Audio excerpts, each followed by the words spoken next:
Here's how to fix the SteamTools No Internet Connection error. Start by making sure your Steam client is up to date. An outdated client can sometimes cause connection issues that affect SteamTools. Click Steam in the top left, select Check for Steam Client Updates, and install any available update before proceeding. Next, clear your Steam download cache. Click Steam, then Settings, go to Downloads on the left sidebar, and scroll down to Clear Cache. Click it and confirm. Steam will log you out automatically.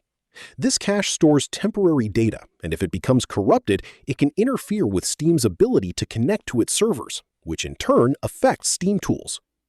Once Steam logs out, open Command Prompt as administrator by searching for CMD, right-clicking it, and selecting Run as Administrator. Type ipconfig/flushdns and press Enter. This clears your DNS cache, which can contain outdated or corrupted entries that cause connection failures. Then type netsh winsock reset and press Enter. This resets your Windows network socket configuration, which resolves a wide range of internet connectivity issues at the system level.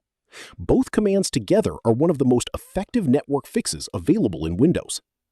Restart your computer after running these commands. The reset only takes full effect after a reboot. Once back in Windows, sign back into Steam, and SteamTools should now be able to connect to the internet without the error. If this helped you out, hit that subscribe button for more straight-to-the-point tutorials on step-by-click.